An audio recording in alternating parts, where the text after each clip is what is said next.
कमलायतलोचनलोकपते विजयी भव वेङ्कटशैलपते। രാവിലെ തന്നെ കുളിയൊക്കെ കഴിഞ്ഞ് വിളക്കൊക്കെ വെച്ച് ചന്ദനത്തിരിയൊക്കെ കത്തിച്ച് പ്രാർത്ഥിച്ച് അടുക്കളയിലോട്ട് അങ്ങ് കയറുക. അന്നത്തെ ദിവസം അടിപൊളിയാണ് കേട്ടോ. അപ്പം ഇന്ന് നമ്മൾ ചേമ്പേറ് വെക്കാൻ പോകണമാണ്. അപ്പോൾ ചേമ്പ്, പച്ചമുളക്, കറിവേപ്പില, ഉപ്പ്, മഞ്ഞൾപ്പൊടി, ആവശ്യത്തിന് വെള്ളമൊഴിച്ച് വേവിക്കാൻ വയ്ക്കുക. ഇനി തേങ്ങ ചേർക്കണം. തേങ്ങ ചിരകിയെടുക്കുക. അതിനകത്തോട്ട് അരയ്ക്കാൻ നേരത്ത് ഞാൻ 1-2 കുഞ്ഞുള്ളി ചേർക്കും. പിന്നെ പുളി ഞാൻ പിഴിഞ്ഞൊഴിക്കാൻ വിട്ടുപോയി, അതാണ് കേട്ടോ അതിലിട്ട് അരച്ചത്. എന്നിട്ട് ഇത് അതും കൂടി ചേർത്ത് ലാസ്റ്റ് കടുകും മുളകും കറിവേപ്പിലയും പൊട്ടിച്ച് ചേർക്കാം കേട്ടോ. പണി കഴിഞ്ഞു.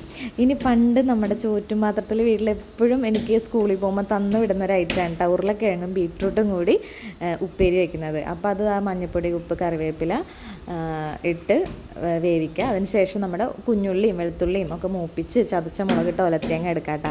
എനിക്ക് പണ്ട് ഞാൻ എപ്പോഴും പറയൂ ഇങ്ങനെ വെക്കലേന്ന്, പക്ഷേ ഇതിൻ്റെ ആ ഒരു ടേസ്റ്റ് എനിക്ക് ഭയങ്കര ഇഷ്ടമാണ് കേട്ടോ. ഇപ്പോൾ ഇനി നമുക്ക് കുറച്ച് ഉണക്ക ചെമ്മീൻ ചമ്മന്തി അരക്കാം കേട്ടോ. അപ്പോൾ കുറച്ച് വെളിച്ചെണ്ണ ഒഴിച്ച് ഒരു 3-4 കുഞ്ഞുള്ളിയും അതേപോലെ തന്നെ നമ്മുടെ കാന്താരി മുളക് ചതച്ചിട്ട് ഇട്ട് കൊടുക്കണം കേട്ടോ, അല്ലെങ്കിൽ നല്ല പൊട്ടിത്തെറി അവിടെ ഉണ്ടാവും. പിന്നെ അതിൻ്റെ ചെമ്മീൻ്റെ തലയൊക്കെ കളഞ്ഞ് കഴുകിയിട്ട് അതും കൂടിയിട്ട് നല്ലപോലെ വറുത്തെടുക്കുക. വറുത്തിട്ട് നമ്മൾ മിക്സിയിലിട്ട് തന്നെ കേട്ടോ അരയ്ക്കുന്നത്. ഒരു പിടി തേങ്ങയും ഒരു കുഞ്ഞു കഷ്ണം പുളിയും കൊണ്ട് ചേർത്ത് ഉപ്പിട്ട ചമ്മന്തി റെഡി. ഇനി നമ്മുടെ ഇച്ചുവിന് ചോറ് കൊടുത്തു വിടണേ കേട്ടോ. ചോറ് നമ്മുടെ ആ ഒരു ഉണക്കമീൻ ചമ്മന്തി ഉണ്ടയാക്കി അത് വെച്ചിട്ടുണ്ട്. പിന്നെ നമ്മുടെ ബീട്രൂട്ടും ഉരുളക്കിഴങ്ങും തോരൻ, നമ്മുടെ ചേമ്പ് കറി. എല്ലാവർക്കും ഇഷ്ടമായോ?